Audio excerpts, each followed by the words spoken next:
Thank you all. It's a pleasure to be here, and thank you for the opportunity to share a little bit of my knowledge with you all. A little bit of a pre-warning though, I believe this talk is a little bit controversial. I do think we'll all have a difference of opinion, but I always think that there is no right and wrong. It's about sharing knowledge and having those opinions to then use, when you're doing a MarTech assessment or you're looking at your technology stack and making sure that you maybe take the things into consideration that I'm going to mention today. It's not always about taking my advice on board, but I would just encourage you to maybe look at it, through the lens that I look at it for some of my customers. A little bit of a background on myself. So I co-founded Bluprintx many years ago, about 10 to 15 years ago, and I've been working for the last 15 years all around the world. I've had some amazing opportunities working with companies and helping them optimize technology. I first started off as a marketing automation consultant, and over the years I've grown to understand the full marketing technology stack, and I think that we're still in business today. Hopefully it gives you some reassurance that we've done a decent job over the years for our customers. So today it's about less tech, more impact, and we're going to look at different ways to consolidate your technology stack and cut costs. What we're going to cover today is looking at the market challenges, looking at some of the hidden drains that you don't consider when you're looking at the cost of technology. And obviously through the experiences that we've had over the years, I really want to share that with you and make sure that you look for those hidden drains as well. We're going to look at the vendor versus the customer view. And sometimes I feel like I'm stuck in the middle of that conversation and trying to get everyone aligned and on the same page. We'll look at some strategies for cutting cost and where you should focus your time.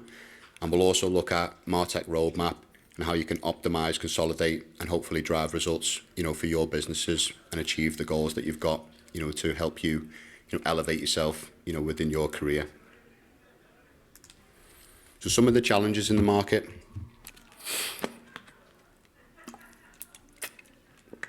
$30 billion, wasted on technology. I see this all the time. When I'm looking at technology stacks for enterprise businesses, time and time again, I see a piece of technology that's not even being used. It's not even been implemented. It's costing hundreds of thousands of dollars. We see technology siloed. In 2025, I feel it's fundamentally wrong if your team are copy and pasting or uploading and downloading data between technology tools. Come on. Let's do this properly. Let's integrate these tools and get technology working together. And even more shocking, 74% of businesses are only using 16% of the features. It's a bit like living in a 5-bedroom house, but you're only using 1 bedroom, the kitchen and the living room. You wouldn't live your life that way. So why are we doing that with the technology that we have in our business today? At Bluprintx in Q1 alone, and this is not including last year, we've seen a 300% increase in customers asking us for health checks and MarTech assessments, really struggling with the cost of their technology stack. Budgets have been cut, headcounts being cut, and everybody's under pressure, to deliver cost savings or, value from the technology that they have. It's also critical for CMOs. Unfortunately, recently I actually saw a friend of mine that was a CMO, lose his job. And we had spoken to him about a number of technology platforms he had and he wasn't fully utilizing. A new guy came in North America and decided, he wasn't happy that those things hadn't been addressed, and unfortunately that person had been moved on. I wouldn't want that to happen to anyone else in my network, and I would encourage you all, to take action if you do have technology that you're not driving value from. 60% of CMOs are struggling to drive value. 54% are not delivering ROI, and 71% have not got enough budget to actually execute and do the things that they need to do because the cost of their technology is so substantial. And then here's me stuck in the middle. I work closely with Microsoft, Salesforce, Adobe, and I hear them saying all the time, Andy, can you go and speak to this customer? They're not using our technology correctly. And then I go and see the customer, and the customer's blaming the vendor. This technology is not delivering what they said, and they showed me these amazing demonstrations. Actually both sides are right, but also both sides are wrong. It's about us all working together to get the most out of these technology tools. So understanding the true cost of technology, I'm going to walk you through an example, MarTech assessment. So we had a customer recently that came to us and they asked us to look at their technology stack, and they had an idea of a technology stack they thought they wanted to move to, and they wanted to know, did it have the same capabilities and would they save money if they made the change?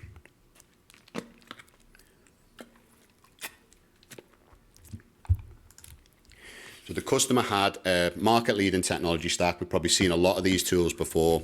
Salesforce CRM at the center. CRMs, either Salesforce or Dynamics, is what we see in the enterprise market as sort of the two most popular tools. Around the peripherals, they had 4 Adobe tools, and then they had a BI tool called Tableau. I'm sure we're all familiar with these names. Some of the great things about these technology tools is, let's just take the two at the bottom, Marketo and Workfront. They do a hell of a lot within the one platform. Marketo has webinar, chatbot, ABM, personalization. Workfront has an amazing middleware feature, and it also has a proofing element. So there's sort of multi-technology within one. The problem with this technology is the cost. It's an eye-watering $365,000, and that also includes a little bit of agency support as well, which we do know that most businesses, do rely on, from time to time. The customer then asked, if we move to this technology stack, can we achieve the same results and can we save money? From a high level, when you look at it initially, it looks like roughly we've got the same set of tools there. You've got your email marketing, your work management, your website, your CRM in the middle, you've got digital asset management. High level, we're thinking, hey, this looks like a good idea. Potentially we can save a lot of money here and optimize our tech stack, free up some cash to invest in other areas. And when we look at the numbers, we get even more excited. It's roughly a £250,000 saving, $250,000, over 5 years. Add that up, it's going to be some big numbers. You're thinking my CMO or my CEO is going to be made up when I take this business case to him or her. The problem is that when we look a little bit deeper, this stack has a lot of missing capabilities, and it also has a lot of hidden costs that we didn't consider. The first thing is these technologies don't work well together. We're going to need middleware to bring it together, a Workato, a Zapier. We're going to need plugins. We're going to need to purchase that webinar tool that's not included, the chatbot, the AI features, and we're going to need some agency support to support all those different connections. So when we start to look at it, the true cost, it's a little bit closer to the enterprise stack, $279,000. We're saving roughly $100K. But then we dig a little bit deeper again. The market leading stack, and this is something that I find that businesses just do not consider, and it hits them like a train. The market leading stack has a huge market share, and what that comes with is lots of skills in the market, lots of people that you can hire, lots of agencies that you can support that technology with. The cost saving stack, this tool that you bought from Costa Rica that you thought was amazing, and the guy in the business that just joined, he was a developer there 6 months ago, and he's done an amazing job at setting it up. But when he leaves, where are you going to find the replacement? It's going to be so difficult to find the skills that you need to drive that cost saving stack. Where the market leading stack, there's people attending webinars, events, there's workshops, there's training programs, there's a pool of talent there that you can tap into, and you can find the right resources to help continue to grow your business. In my opinion as well, the market leading stack we could run with a smaller team. It's only 6 platforms at the core. I think we could run that with 6 people. The cost saving stack, because we've had to add the additional tools, it's 11 platforms. In my opinion, we'd probably need an additional headcount, maybe even one more as well on top of that. So when we actually look at the headcount costs with the operating costs as well, and this is not including the cost of change or implementation, the costs get even closer. We've got 685K on one side and 639K on the other. So the big question, and I'm sure we'll all answer this question differently as well, is the added complexity, the delayed ROI, the cost of change justified just to save $45,000 a year? Ripping this enterprise stack out that costs a hell of a lot of money and changing it for this much cheaper stack that is well more complex. It's going to be more difficult to find the skills. It's going to delay our ROI when we're going through this change. Is it really worth that 45K? And I'm sure some people in the room would say yes, and others would maybe say no. Instead, these are the areas I think we should all focus. And this is going to help us optimize our technology stack and get more from it. The first one, and we've touched on this already, disconnected technology, in my opinion, is not acceptable in 2025. If we've got technology that doesn't work in harmony with our technology stack, we should look to replace it with something with a native integration where it can plug in and we can get the most from those tools. Drowning in tools. It's essential that we don't end up with, 10, 11, 12, 13, 14, 15 platforms. Managing those tools is very difficult. Not just the maintenance of those tools. I headed up marketing operations for the Bank of New York for 2.5 years, and something that I found extremely challenging was the procurement effort that I had to put in. Negotiating with all these vendors, agreeing prices, completing security questionnaires. It was a huge volume in my time. Again, for 11 platforms, that's going to take me a lot of time. For 6 platforms, and 4 of them are with the same vendor, that is going to be far more efficient. I can spend more time with my team optimizing and doing the things that I love every day.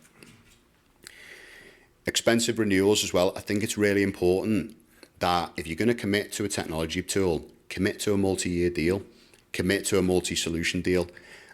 I hear people moaning about the price of the big vendors, and I totally agree with you. Salesforce, Microsoft, Adobe, it's expensive, and the eye-watering numbers, and they go up and up and up and up. But you can drive those prices down if you're willing to commit to longer periods. And I've done some great deals with them where I've kept the prices flat for a long period of time. I need to be careful, and I knocked this water over 4 times now. Underutilized features. Again, let's really think about the technology we got. We should not have a tool that we're only using 16% of the features. We either need to maximize the value of that tool and look at driving more value, find an agency to help us, or look at hiring the skills or training our people correctly. Or maybe it's a case that simply that tool is not suitable for our business. Lacking skills. Not enough businesses are focused on change management. Every time I put a proposal on the table for change management, they ask me to cut that out. We don't want that as part of the project. Can we take that off? It's a fundamental part of any project that we help the business change. We support the people, we invest in training, we send them to workshops. The long term, you'll see the value from that. If you don't make that investment, it will hit you like a train, because the team's going to take a long time to get up to speed with these tools. If you don't want to train, then obviously hire, or again, look at agency support. Struggling to find the right talent. Like I said earlier, we focus on tools with a large market share, with proper training programs that run workshops and webinars for their platforms. We're going to find the skills in the market that we need. If we buy some random tool from, Costa Rica that was created yesterday, it looks massively innovative, we're going to struggle to find the skills, and you need to take that into consideration with the cost saving.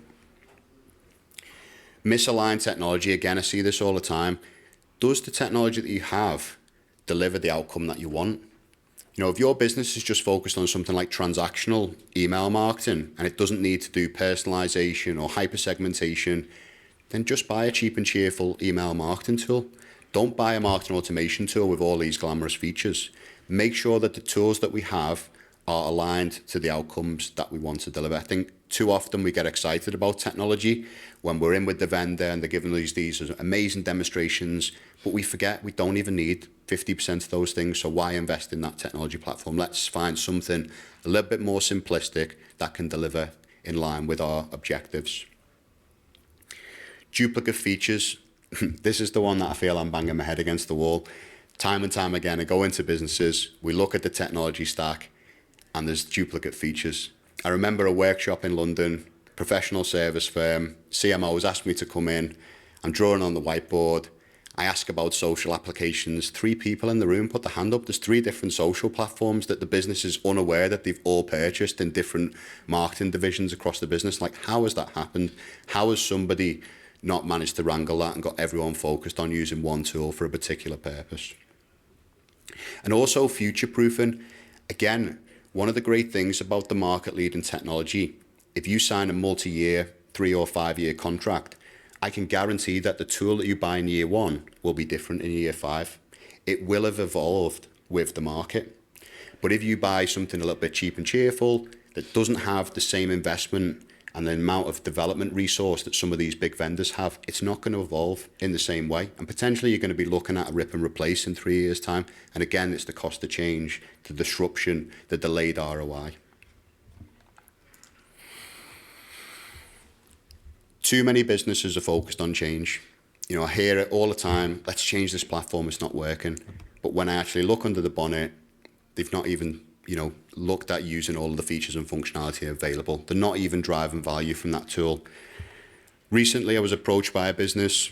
He said, hey, Andy, really interested in doing real-time personalization. We're thinking about buying this CDP platform and this real-time personalization tool. And I said, but you've got personalization features in your stack that you're not even using today. How are you going to make those tools successful when you've not even managed to turn those features on? I said, let's turn the personalization features on that you've got. They're only basic ones. They're not as powerful as the ones that you're looking at, but let's prove the use case for personalization using these tools, create a business case, and then we'll take it to the business to make that bigger investment in those higher powered personalization tools. For me, that would be the correct advice as a consultant. And then the key takeaways from today. So it's so important to correctly assess the true cost of technology. Like I said today, I've maybe just presented the first slides and the cost difference, and I said, which one would you prefer? Most people would have went for the cheaper technology stack. But as we started to dig deeper and look at the complexities behind that, I'm sure that some people slowly started to change their opinion. Cheaper solutions often come with those hidden complexities. They also come with a lot of challenges if you work for a firm in a regulated industry. You know, I was working again in financial service sector, and when I'm taking tools through procurement, something a little bit cheap and cheerful, and the security team starts to look at it, they notice that something's offshored in a place that they're uncomfortable with, or data's being surfaced in a way that they don't like. Again, one of the great things about these market leading tools is they're very secure. They have great security teams, they have people monitoring them day in, day out. And if we're running a marketing operations department at an enterprise business, this is really important. We don't want to be part of some sort of data breach, you know, and our name plastered all over the news. Prioritize outcomes over features. It's really important that before we start any sort of technology assessment, we ask ourselves, what do we want to achieve from this stack? What channels are important to us? What channels are going to deliver the results? And what type of, you know, experience do we want to provide to our customers? And then from there, we can decide what technology can deliver that. Skills, I think we've mentioned this a few times now, but it's really important that we choose technology where we've got the skills in the market to unlock the potential of that technology. And like I said, I do not believe that disconnected technology is acceptable in today's world. If I was at the top of a business and I was looking down on people that were running technology, and I find that tools were isolated and I was paying people 50 to 80,000 pounds a year and they were spending all day copy and pasting, uploading, downloading, I would be disappointed with my team. It also affects the culture of a business. You know, the businesses that I've worked in, them poor processes are what affect people's mentality. You know, who wants to be when they've trained and they've been to university and you spend all day downloading, putting it into a file share tool, sending it to someone, uploading it to another tool? That's not value added work. That's not getting the best out of our people. Let's wake up, integrate these tools correctly, and get people driving value from technology. Thank you for today. It's been an absolute pleasure to share some of my knowledge. Like I said, there's no right or wrong in what I'm saying, but I'm just hoping that you'll take some of the things that I've mentioned into consideration when you're looking at your technology. And if you do want help with your technology stack, you would like somebody to look under their bonnet and give you a difference of opinion, we are offering a free MarTech assessment for everybody who has attended the CMO Summit today. So thank you very much for your time.